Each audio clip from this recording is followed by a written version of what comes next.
Y ahora sí. Bien, entonces vamos a recordar las dos primeras partes que vimos de axiomas de orden para continuar. Habíamos quedado en esta subdivisión del conjunto de los reales. ¿Ya? Si se acuerdan.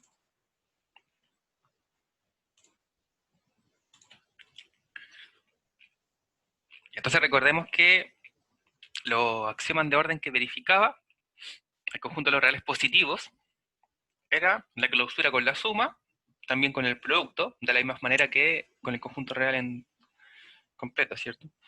Es decir, si tenemos dos reales positivos, la suma entre ellos sigue siendo un real positivo. Lo mismo para el producto. Si multiplicamos dos reales positivos, sigue siendo un real positivo. En el fondo, ¿cierto? Eso es lo que nos quiere decir esta notación. Y la tricotomía. La tricotomía nos dice que si tenemos un elemento cualquiera que es real, entonces debe ser una de estas tres. Es decir, este número real, bien, pertenece al conjunto de los reales positivos, o, entonces recordemos este o, que es de exclusión, cuando el conectivo o tiene abajo esta rayita, ¿sí? Era un exclusivo, quiere decir que debe ser solo una de las tres opciones. ¿Ya? Cuando tenemos este mismo conectivo sin esa rayita abajo, sigue significando un o, pero da la posibilidad de que pueden ser ambos a la vez. ¿Ya? Pero en este caso tenemos que exclusivamente debe ser o un real positivo, o su inverso aditivo es un real positivo, o este elemento es el neutro aditivo, que sería el cero, ¿cierto? De los reales. Entonces, nuevamente recordemos que el neutro aditivo cumplía que si le sumamos al neutro aditivo cualquier elemento real, el resultado es el real, ¿cierto? Bueno, en este caso sabemos que el cero para el conjunto real nos cumple la propiedad anteriormente mencionada. Luego definimos el conjunto de los números reales negativos con R menos, con el subíndice menos, y se define como todos los menos X, donde X es un real positivo. Observemos que en el conjunto real es la unión entre los reales negativos, el neutro aditivo y los reales positivos. Entonces, nuevamente recordemos que aquí habíamos hecho una observación con respecto a es el 0, que es un elemento, pero aquí está escrito entre paréntesis de corchete porque estamos representando un conjunto que tiene un único elemento que sería el 0. Porque estamos realizando unión de conjunto, entonces no debemos olvidar aquel paréntesis que es muy importante. Y eso vale recalcar para cualquier ejercicio posterior. Y ahí habíamos quedado. Entonces, como sugiere el nombre de los axiomas de orden, es porque nos permiten establecer un orden entre elementos del conjunto real. Ahora, ¿cómo podemos establecer un orden? Si tenemos dos elementos reales, los podemos comparar en que uno va a ser mayor que el otro, bueno, o al revés, va a ser menor que el otro también, o la otra posibilidad es que los dos sean igual, ¿no? Bien, entonces vamos por una definición, sean A y B reales en el conjunto real, es decir, tenemos A y B, dos números cualquiera del conjunto real. Diremos que A es menor que B, y se escribe A menor que B, ¿cierto? Con esta simbología que ustedes bien conocen. Si y solo si B menos A está en los reales positivos, o es un real positivo. Entonces A es menor que B, si y solo si el mayor de los elementos le resto al menor, ¿cierto? Y esta naturaleza de elemento está en el conjunto de los reales positivos. Parece más o menos obvio si uno considera cualquier número entero, por ejemplo, ¿cierto? Ya, supongamos el 1 es menor que el 3, porque el 3 menos el 1, que es 2, es un real positivo. Bien, por el contrario, diremos que A es mayor que B, y escribimos A es mayor que B, si solo si B es menor que A. Es decir, en este caso, cuando hablamos del B menor que A, nos estamos refiriendo a la definición número 1, anterior. ¿Ya? Es decir, debe cumplir esto. El punto 3 nos dice que A es menor o igual a B, y escribimos A menor o igual que B, si solo si A es menor que B, o A es igual a B. Entonces recordemos de otra manera que la definición 1 y 2 también se llama estrictamente menor, ¿cierto? Menor estricto que B o mayor estricto que A, cuando no se considera la igualdad. Bueno, y de igual forma, diremos que A es mayor o igual que B y escribimos A mayor o igual que B, sí, solo sí, A es mayor que B o bien A es igual a B. Bien, entonces algunas consideraciones de naturaleza del conjunto al cual pertenecen estos elementos. Tenemos que si A, un elemento real cualquiera, es menor que 0, es equivalente, por la definición que vimos anteriormente, ¿cierto? Cuando era menor, que la diferencia entre estos, 0 menos A, es un real positivo. Equivalentemente, quiere decir que menos A es un real positivo.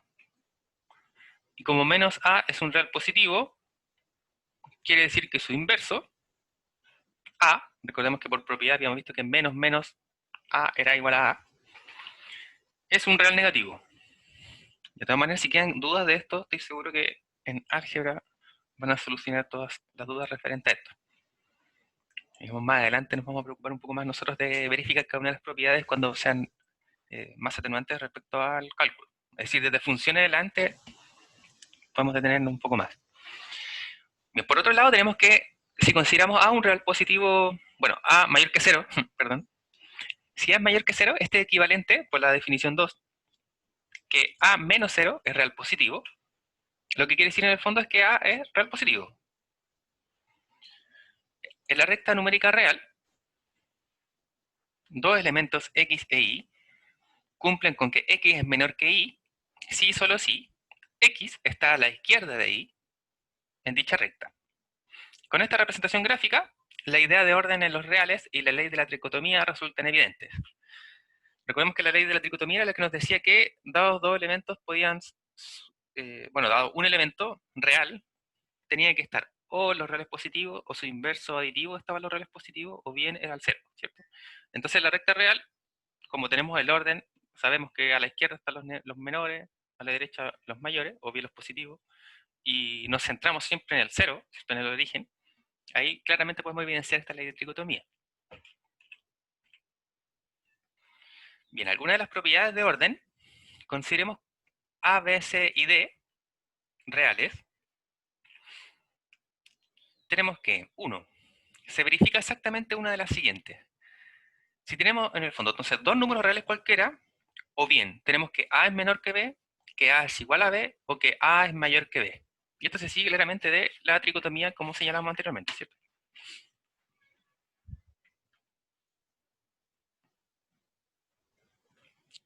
De hecho, podemos probar eso, por ejemplo, si les interesa. Así aclaramos. Por más sencillo que se ven estas cosas, siempre explicitando la razón, vamos a verificar. Bien, entonces nos dice que debe cumplir una de esas dos. Entonces consideremos un número cualquiera. Vamos a decir C, un número real. Y como es real y sabemos que el conjunto de los reales es cerrado, es decir, que la suma de dos reales es real, la resta de dos reales es real, ¿cierto? Por lo tanto, si un número real C lo podemos considerar como cualquier real, es decir, como mencionamos anteriormente. Entonces, este C en particular vamos a decir que es igual a la diferencia entre A y B. Entonces, vamos a considerar C igual a menos B, donde por el axioma de tricotomía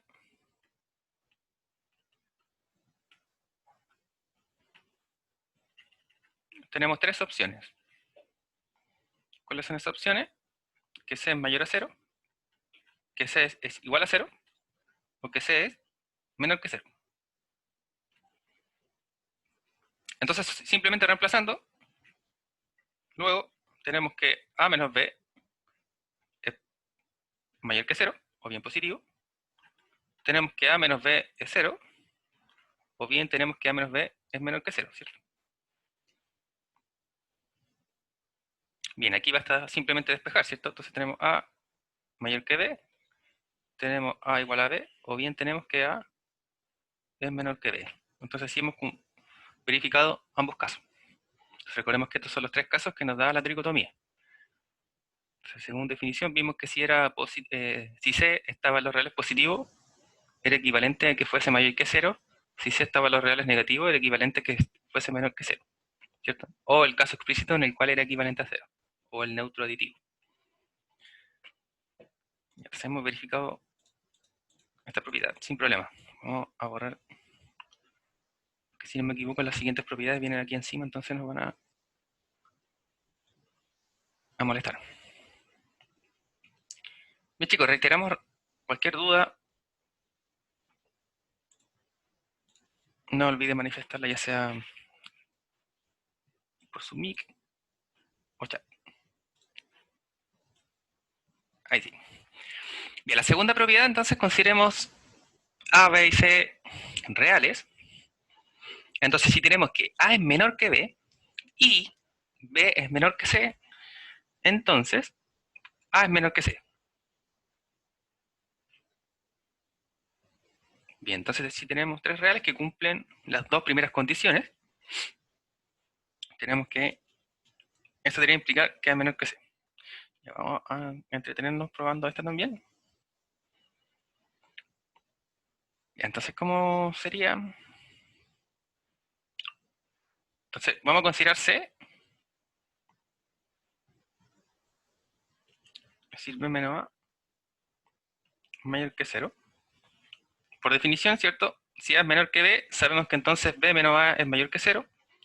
Si cumple que B es menor que C, entonces tenemos que I, esto es equivalente entonces a que C menos B es mayor que 0, ¿cierto? Por la definición de la desigualdad simplemente. ¿Y esto qué implica?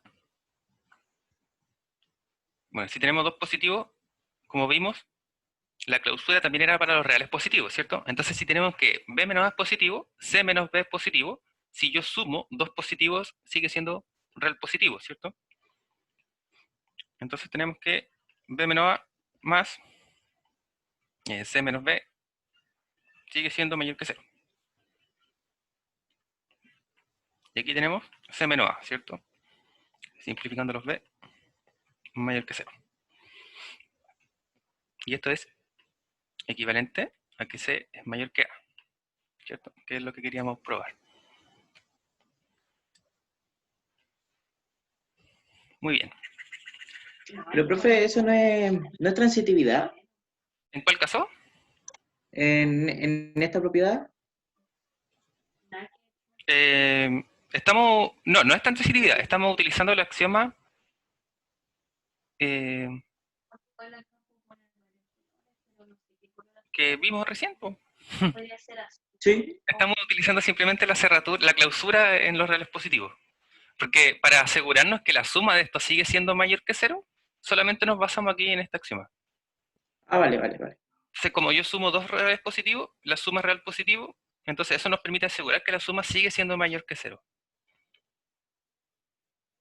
Se parece, cierto, mucho. Si estuviera como con lógica y sin axioma de orden,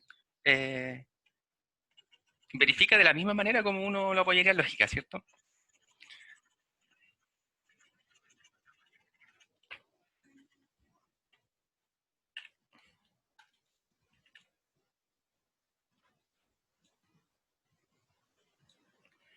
Bien, la propiedad 3 nos dice que si tenemos ahora A menor o igual que B y C un real cualquiera, entonces A más C menor o igual que B más C. Ya, entonces este va a estar fome, ¿cierto? Porque consideramos simplemente la primera, sumamos a ambos lados y no hay nada más que hacer, ¿cierto? Entonces hay algunas que son más o menos fome, eso lo vamos a saltar. Tenemos A menor o igual que B y a su vez tenemos que C es menor o igual que D, entonces la suma entre los menores, la suma entre los mayores, ¿cierto? Conserva la desigualdad. Entonces A más C es menor o igual que B más D. Entonces la prueba de todo esto en realidad sigue saliendo de la misma forma, en base a las definiciones anteriores, las cuatro definiciones que vimos de las desigualdades. Todo lo comparamos con el 0, ¿ya? Y ahí simplemente reordenamos para lo que necesitemos. La propiedad 5, tenemos casi el caso de la propiedad 3, ¿ya? Pero en vez de utilizar la adición, estamos utilizando el producto, ¿ya? Entonces, nuevamente recordemos ahí que el axioma tanto cumplía para la adición como para el producto, ¿cierto? Por eso los reales tenían estructura de cuerpo. Entonces tenemos A menor o igual que B, y a su vez tenemos que C es un real positivo. Entonces, el producto de A por C es menor o igual que B por C.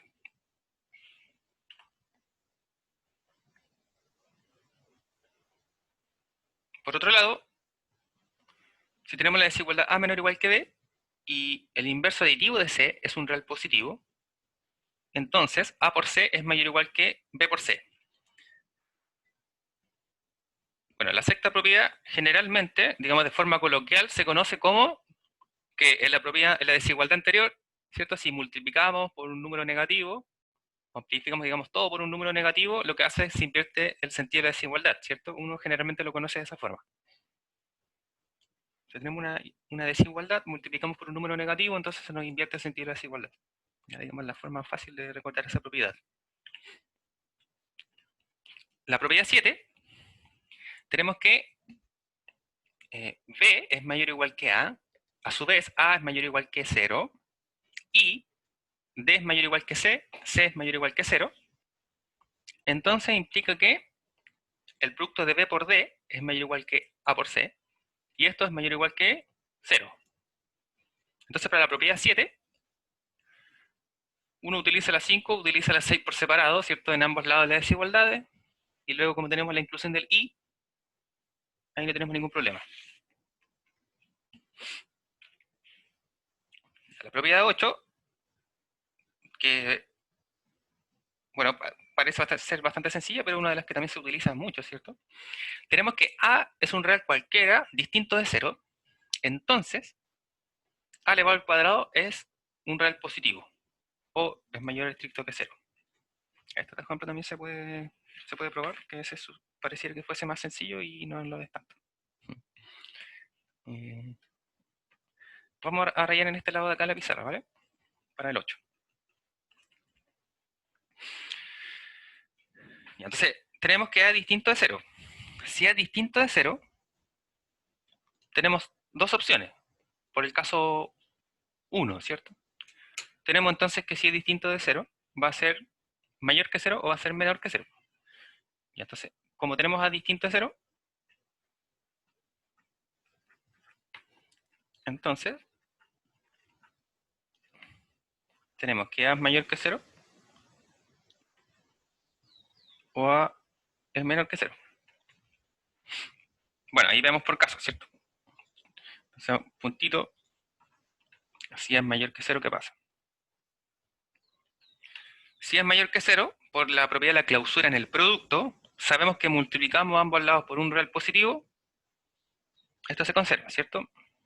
Entonces, por la clausura del producto, si multiplicamos por A, tenemos A cuadrado, A por 0, 0, y tenemos que es positivo, ¿cierto? Esta era la parte más fome de toda. En el caso contrario, si tenemos que es negativo o menor que 0, consideramos la propiedad 6 acá. Entonces, como es negativo, si yo vuelvo a multiplicar por un negativo, me invierte el sentido de la desigualdad, ¿cierto? Entonces, ¿esto qué nos daría? Aquí vamos a considerar, entre paréntesis, vamos a decir que B0 y C igual a A, para que se entienda la propiedad, el uso de la propiedad 6. Entonces, estamos comparando A menor o igual que 0, o en este caso estricto de 0, y A es nuestro menos C. ¿Por qué? Porque ya nos dice que es menor que 0, ¿cierto? Por lo tanto, el menos A es positivo. Entonces, usando esta propiedad,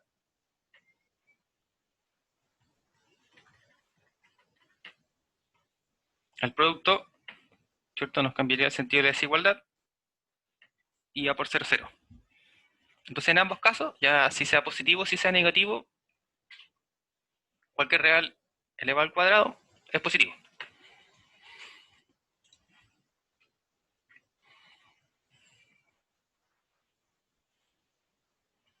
Entonces estamos verificando para cualquiera sea el A, ¿cierto? Para todos los reales en el mismo grupo. Propiedades que generalmente uno en algún momento conoció, asumió verdaderas simplemente, ¿cierto? Sin preguntarnos más. Pero está bien. Y la pregunta, perdón, la propiedad 9 nos dice que si tenemos A mayor que 0 o un real positivo, entonces su inverso multiplicativo, A a la menos 1, también es positivo. Entonces, ¿cómo podemos probar esto? Por ejemplo, por absurdo, suponemos lo contrario. Supongamos que A a la menos 1 es menor que 0. Vamos a ver el 8. El 9, perdón. Entonces, el 9, supongamos lo contrario. Entonces, vamos a suponer que A a la menos 1 es menor que 0. Si esto sucede, y tenemos que A por su inverso multiplicativo, sabemos que es el neutro de la multiplicación, ¿cierto? Que es el 1. Pero si tenemos que el inverso multiplicativo es menor que 0, y ya es un real positivo, por hipótesis, el producto entre positivo y negativo es negativo, lo que nos quiere decir que 1 es menor que 0, porque es negativo. Y esto sabemos que es falso, ¿cierto? Es una contradicción. Por lo tanto, no podemos suponerlo, lo que prueba que el inverso multiplicativo de A es positivo.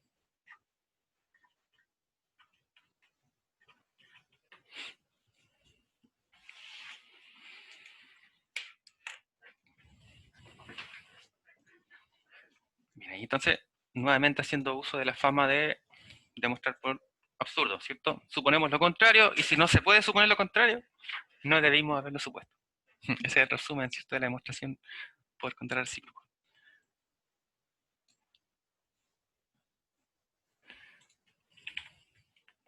Y la propiedad 10, tenemos B mayor que A mayor que 0, entonces A a la menos 1 es mayor que B a la menos 1, o su inverso multiplicativo. No, vamos a ver esto, está bien. Bien, entonces, de acuerdo a desigualdad, con los axiomas de orden, se proponen los siguientes ejercicios, para que se entretienen. Ahí probablemente después de septiembre lo podemos verificar, que hay algunos que son un poquito largos. Tenemos que, primero, consideramos para todo A y B reales, es decir, no podemos suponer A y B un número, ¿ya? No podemos escoger como el 1, el 3 y ver que se cumple. Es para cualquiera sea, entonces no podemos cambiar estas letras. A y B son dos reales cualquiera, y deberemos verificar que A cuadrado más B cuadrado es mayor o igual que 2AB. Entonces ahí podemos usar uso de algún producto notable, etc.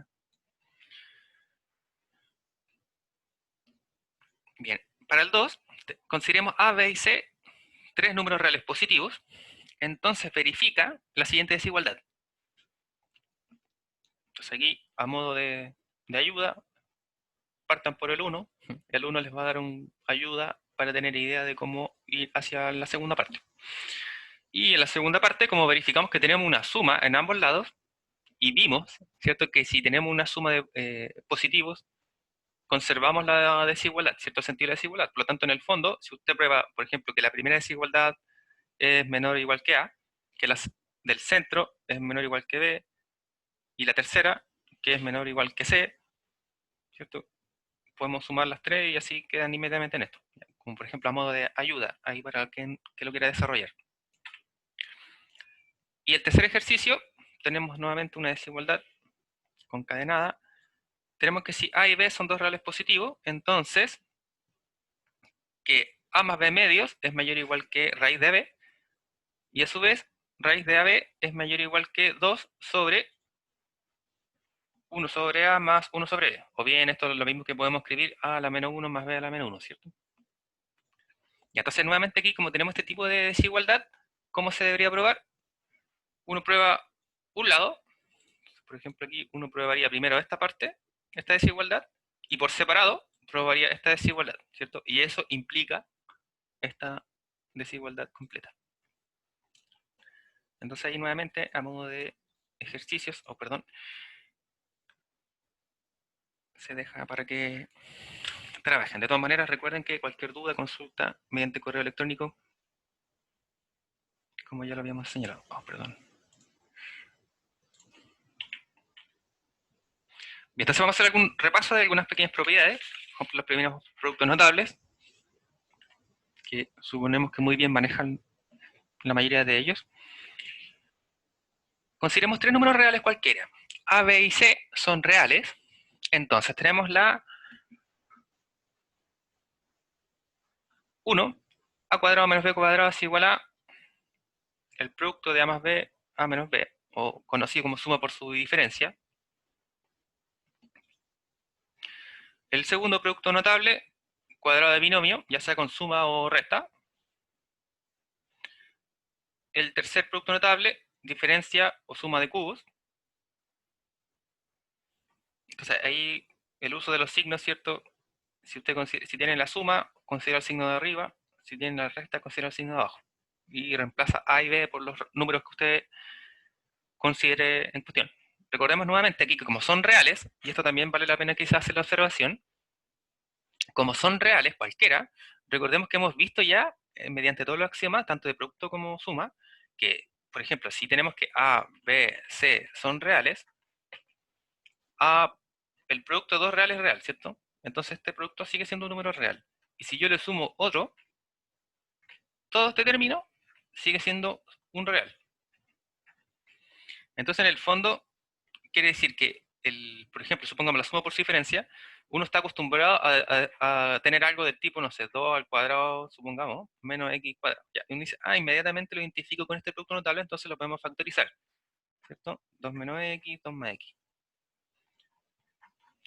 Ya, pero lo que quiere decir esto es que como a y b son reales, aquí, en vez de tener x, uno podría tener un elemento de una estructura como esta, un producto con una suma, y como todo esto es real, cumple. Eso quiere decir, por ejemplo, si tenemos, pongamos 5 al cuadrado menos, y acá tenemos algo un poco feo. Supongamos 2x más 5, y que todo esto está al cuadrado. Entonces, el número acá, el 2x más 5, es un real. Ahora, siempre y cuando nos digan sea x real, ¿cierto? Ya, ahí nos asegura. Si x es real, 2 por x sigue siendo real, 2 por x más 5 sigue siendo un real. Por lo tanto, todo lo que está en el paréntesis es un real, así que cumple para poder expresar como un producto notable. Entonces, también esto lo podríamos separar en suma por su diferencia. Es decir, 5 menos 2x más 5 por, perdón, vamos a escribirlo de bajitos, es más 5 por 5 más 2x más 5. Ay, salió súper feo la calidad de esa cosa. Voy a reescribirla abajo para no confundir. Entonces tenemos 5 menos 2x más 5. Este es un elemento, ¿cierto? Y el otro sería con la suma. 2x más 5. Ya, entonces ahí ojo con este menos, ¿cierto? Que se distribuye en el interior. Bien. Y lo mismo ocurre, ¿cierto? Para cualquiera de los otros productos notables. Entonces tenemos suma por diferencia, cuadrado de binomio, suma o diferencia de cubos. Tenemos cubo de binomio y la generalización del anterior. Entonces, la generalización del anterior es como un cuadrado de binomio, o como una, perdón, suma por su diferencia. Sin embargo, en vez de ser cuadrado, los exponentes son un número entero positivo cualquiera. Entonces, por ejemplo, si tenemos a a la m menos b a la m, eso lo podemos factorizar de la siguiente manera. Perdón. Como a por b, es decir, los números bases, factor de el primer elemento, que es el a, y le bajamos un grado. Entonces, si estaba elevado a m, le bajamos un grado, sería m a la menos 1, o sea, m menos 1. Más, entonces sería el producto del primer término, ahora le bajamos otro grado, por el segundo término, b. Y así vamos, en el fondo va bajando el grado del a y va subiendo el grado del b, hasta que pasa lo contrario. Tenemos a elevado a 1, b elevado a m menos 2, posteriormente el a va a volver a bajar un grado, entonces va a quedar elevado a 0. Sabemos que 1, entonces se nos elimina el a. y nos queda b elevado a m menos 1, porque nuevamente a este les aumentamos un grado. ¿Sí? Entonces, ¿para cuál sirve esta propiedad? Por ejemplo, si uno quiere factorizar a elevado a 5 menos b elevado a 5. Entonces, ¿cómo lo hace? Uno va a reemplazar simplemente m por 5. Entonces aquí me va a quedar a por a menos b, producto de a a la cuarta más a al cubo por b, ¿cierto? Y así va a ir bajando el grado del a y va a ir subiendo el grado del b hasta que quedemos con b elevado a al cubo.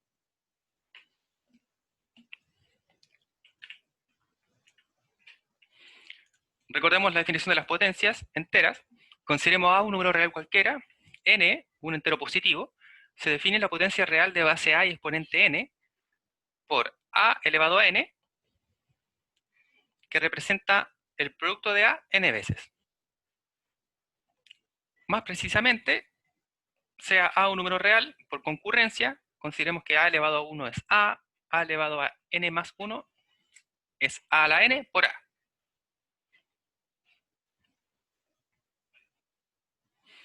Además, para el caso que a es distinto de 0, se define que a elevado a 0 es igual a 1 y a elevado a menos n es el inverso multiplicativo de a elevado a n, lo que quiere decir que es 1 sobre a a la n, lo cual equivalentemente con la definición de arriba podemos reescribir como 1 sobre el producto de a n veces. Ahora, aquí vale la pena quizás hacer la observación también, porque nos dicen que para el caso a distinto de 0 se define a elevado a 0. Ya, y esa es una pregunta infinita, nuevamente dentro de las matemáticas, como muchas otras. ¿De qué sucede con 0 elevado a 0? ¿Cierto? Y simplemente no está definido y con eso no basta.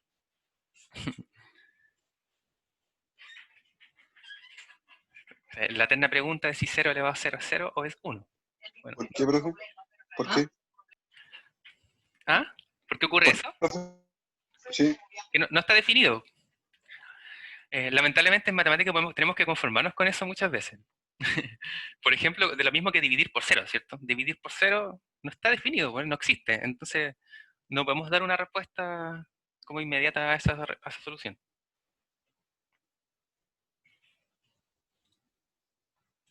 Exactamente, no existe.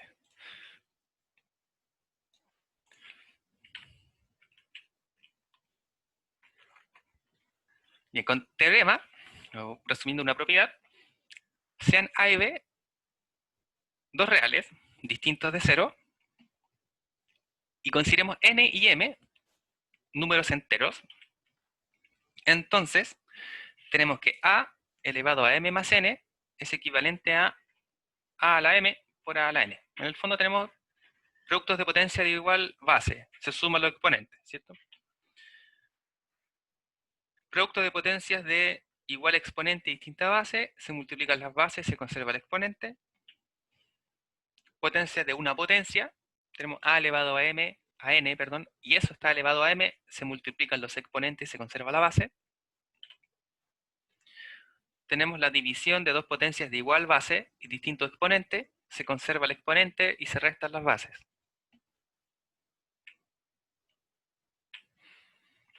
Y cuando tenemos una división de potencias de igual exponente y distinta base, se divide las bases, se conserva el exponente. Observación, las tres primeras propiedades antes mencionadas son válidas para el caso a igual a 0 o bien b igual a 0. Puede ocurrir, y en este caso sabemos que todo es 0, ¿cierto? Siempre que las expresiones que las definan tengan sentido los números reales, es decir, que sus potencias sean, o sus exponentes, perdón, sean enteros positivos. Nuevamente ahí abajo en la observación, cuando señala que solo las tres primeras propiedades de acá van a tener sentido siempre y cuando los exponentes sean enteros positivos, y que sí podría tener a o bien b igual a 0. Claro, si consideramos a o bien b 0, tenemos que simplemente esto es 0, ¿cierto? Pero ¿por qué nos pide que sean exponentes entero positivos? Porque si fuese negativo, ¿cierto? Sabemos que sería el inverso multiplicativo, en el fondo tendría 1 sobre a. Entonces no podría ser a igual a 0 porque sería 1 sobre 0 y sabemos que eso no existe. para raíz enésima, la existencia de esta raíz se demuestra usando los axiomas del supremo, ya que aún no hemos presentado. Entonces vamos a asumir los siguientes resultados. Proposición. Dado A, un número real positivo y un número natural n, existe un único b real positivo tal que A es igual a b a la n. En símbolo, tenemos que para todo A real positivo y para todo n natural, existe un único b real positivo tal que b a la n es igual a A. De otras maneras, podemos decir que el número b de la propiedad anterior se llama la raíz enésima de A y que podemos escribir que b es igual a la raíz enésima de A, o bien que b es igual a elevado a 1 sobre n. Entonces recordemos aquí la equivalencia entre la escritura de la raíz y una potencia de base fraccionaria. Perdón, de exponente fraccionario.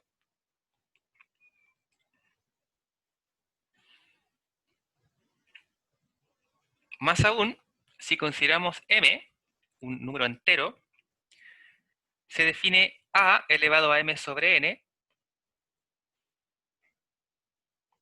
por a elevado a 1 sobre n por, o elevado a m, perdón, como potencia de una potencia.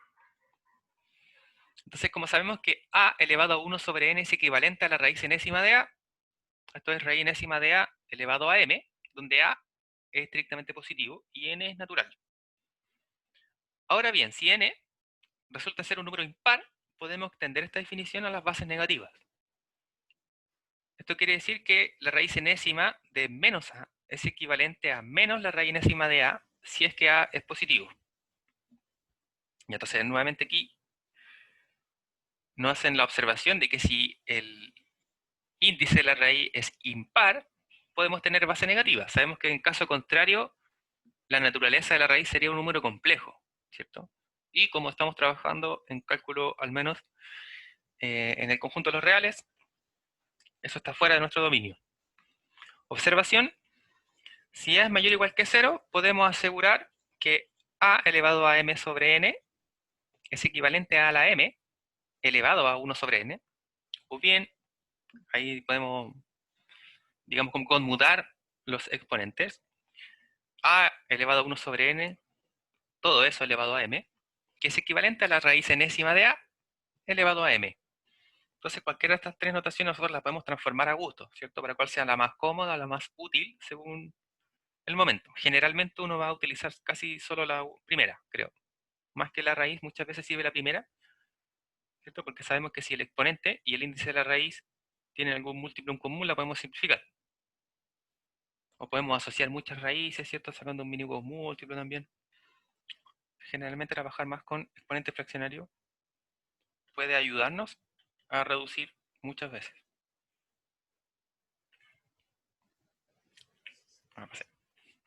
Bueno, otro par de ejercicios. Simplificar para los valores de a y b reales, en donde estén definidas las siguientes expresiones. Entonces, la primera expresión tenemos que x es igual a toda esa expresión fraccionaria. Ahora, cuando hablamos de que x es igual a todo esto, no es que tenemos que hallar el x, porque nos piden simplificar. ¿Ya? En el fondo es para considerar de que x vamos a denominar toda esta expresión. Y lo que queremos es reducir simplificando. Entonces uno puede en realidad solo comenzar con la parte de la derecha y simplificar hasta la mínima expresión, utilizando lo que hemos visto. Es decir, fracciones, todas las propiedades de potencia, las propiedades de raíces, productos notables. ¿Ya? Haciendo uso de todas esas propiedades, simplificará la máxima expresión. Entonces la primera, utilizar propiedades de fracciones y productos notables. Y para el segundo caso, ahí ya tenemos raíces, ¿cierto? Tenemos exponentes fraccionarios, tenemos raíces, productos notables. Bueno, en realidad el ejercicio tiene una mezcla de todo lo anterior. Nuevamente aquí, como tenemos una diferencia, ¿cierto? Entre, por ejemplo, expresiones fraccionarias, tenemos que buscar un mínimo común múltiplo para poder expresar todo. Recordemos que no podemos restar o sumar expresiones fraccionarias que tengan distintos denominadores, ¿cierto? Bien.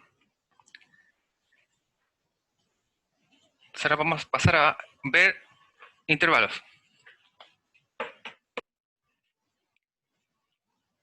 Para simplificar la notación en ciertos subconjuntos de los reales, introduciremos la notación de intervalos. Sean A y B reales, tales que A es menor que B, se definen los siguientes conjuntos. Vamos a considerar el intervalo abierto que vamos a denotar de la forma paréntesis de corchete hacia afuera, A, B, paréntesis de corchete hacia afuera, lo que significa que en este intervalo pertenecen todos los números reales tales que están entre A y B. O bien que X mayor que A, X menor que B. Entonces, cuando hablemos de este tipo de notación, un elemento va a estar en este intervalo abierto A, B, si ese elemento es mayor que A, que es el extremo izquierdo, y es menor que el extremo derecho, que B. La segunda observación que vale la pena recalcar es que el paréntesis, o bien el intervalo es abierto, y que eso se relaciona con que el paréntesis de corchete va hacia afuera, de ahí se denomina abierto, y es por la desigualdad estricta. Por otro caso, vamos a considerar el intervalo cerrado, en el cual los paréntesis de corchete van hacia adentro. Nuevamente, el intervalo A como B cerrado van a ser todos los elementos X reales, tales que X es mayor o igual que A, o bien X es menor o igual que B. Es decir, la diferencia entre abierto y cerrado es que yo puedo considerar X los valores de los extremos.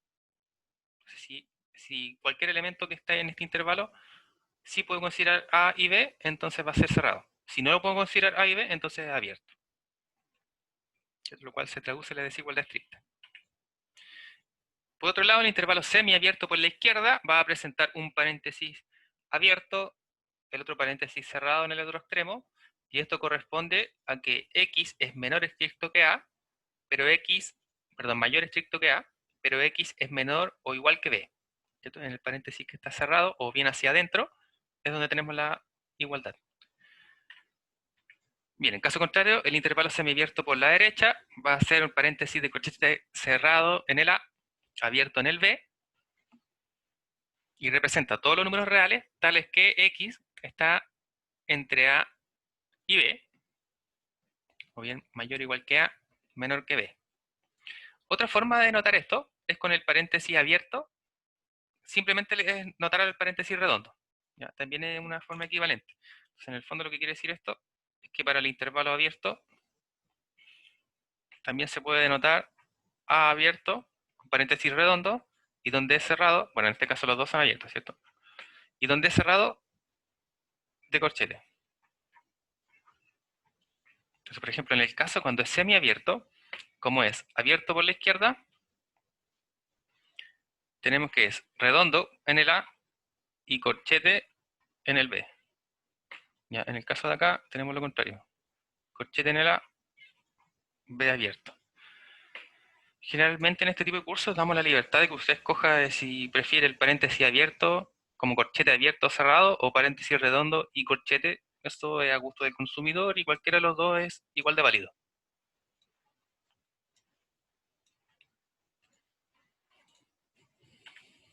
Generalmente es más como uno se acostumbra a responder. También consideremos el abierto infinito por la derecha. En este caso parece que está al revés el dibujo. Tenemos entonces que es abierto desde el menos infinito, abierto en el B, y esto contempla todos los números reales tales que X es menor que B. Es decir, estamos comparando con solo un valor extremo, ¿cierto? Con el B. Por eso el otro no se extiende hasta el infinito negativo. Por otro lado, el intervalo infinito cerrado por la derecha conserva que B es cerrado, ¿cierto? Ahora es X menor o igual que B. En caso contrario, tenemos el intervalo infinito abierto por la izquierda, donde A es abierto y este intervalo se extiende hasta todos los reales positivos, ¿cierto? Por eso llega hasta el infinito. En otras palabras, este conjunto define a todos los números reales tales que A es menor estricto que X, o que X son mayores que A. A su vez, el intervalo infinito cerrado por la izquierda, denotado cerrado en el A, abierto en el infinito, contempla todos los números x reales tales que x es menor o igual que a. Ahora, una nueva consideración es que podrán observar de que en los extremos infinitos siempre el paréntesis es abierto, ¿cierto?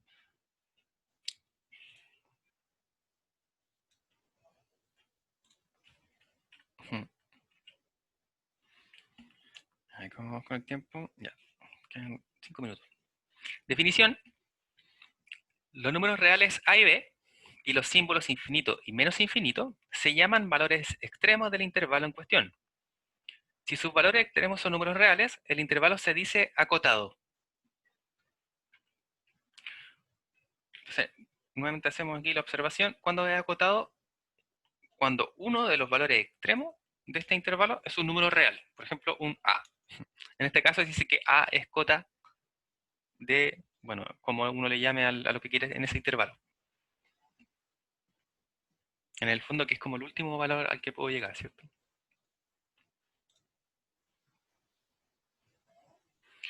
Bien, entonces, con todas estas herramientas ya podemos tratar un poco más acerca de lo que son las inecuaciones lineales, lo cual va a ser uno de los primeros contenidos que va a ser considerado para evaluar en el primer quiz, por ejemplo, ya a pesar de que quizás falta bastante tiempo todavía, pero desde ahora se empiezan a considerar este tipo de contenido. Entonces, resolver inecuaciones, nuevamente en el Classroom también está el quiz 1 del semestre anterior, para que ustedes puedan ahí revisar más o menos cómo fue el tipo de preguntas y toda la naturaleza de las preguntas, para que puedan más o menos tener una idea de qué ejercicios vale la pena llegar a estar resolviendo en el tiempo en el que nos acerquemos a dicha evaluación. Entonces, entenderemos por inecuaciones lineales, oh, perdón.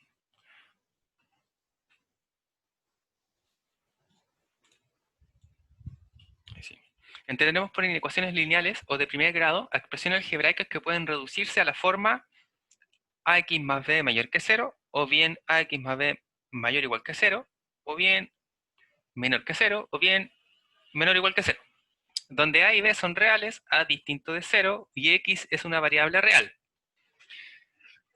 Y entonces lo que quiere decir esto es que la inecuación lineal, cada vez que tengamos una expresión algebraica y nosotros la podamos llevar a la forma comparándola con el 0, ya, porque eso es lo que quiere decir en el fondo, tenemos una expresión, una desigualdad de expresiones algebraicas, y nosotros la podemos llevar a comparar solo con el 0. Es decir, vamos a dejar todo en la derecha, todo en la izquierda, como usted desee, pero comparándolo con respecto a 0. ¿Ya? Es el caso de una inecuación lineal. Entonces, resolver una inecuación es determinar todos los valores reales que la satisfacen, lo cual se logra aplicando los teoremas anteriores. Entonces, la solución a una inecuación lineal no es un número, porque no dice que son todos los valores reales que la satisfacen. Por lo tanto, vamos a aplicar acá el concepto de intervalo, o bien de conjunto, en el caso de que sean muchos valores que lo satisfacen. El conjunto solución de una inecuación de la forma p de x mayor o igual que q de x, ahora en este caso es solo una forma de anotar o denotar p de x es un polinomio cualquiera, q de x un polinomio cualquiera también. El conjunto solución generalmente se denota la forma S, definida como todos los x reales, tales que cumplen esta desigualdad, ¿cierto? Tal que esta desigualdad es verdadera.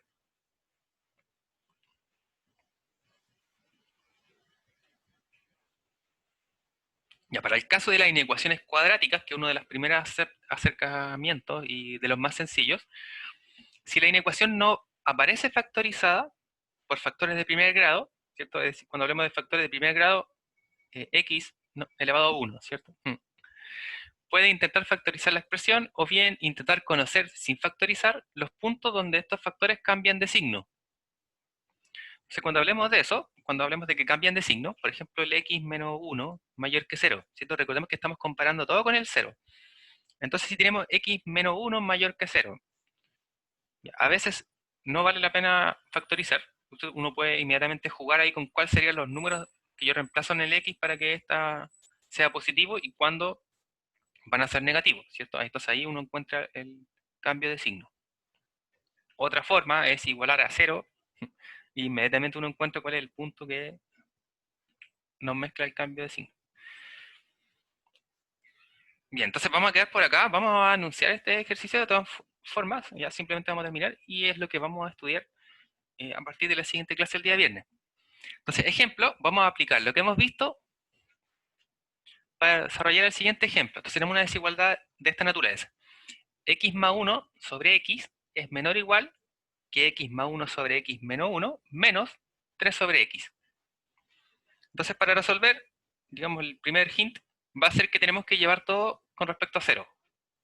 Entonces, las dos formas, digamos, de poder determinar esto sería todo lo de la derecha, todo lo acumulo en la derecha, o bien todo lo acumulo en la izquierda, ¿cierto? Entonces nos va a quedar una diferencia nuevamente entre estas cosas, comparado con el 0, ¿ya?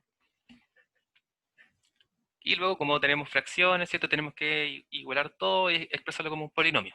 ¿Ya? De todas maneras, en vez de que traten de adelantarse con esto y queden mucho tiempo, esto lo vamos a ver en la siguiente clase, con lo que vamos a comenzar, ¿ya? Entonces, el que quiera adelantarse en las tareas, le recomiendo los ejercicios anteriores, los que tienen que aplicar productos notables y simplificar expresión algebraica.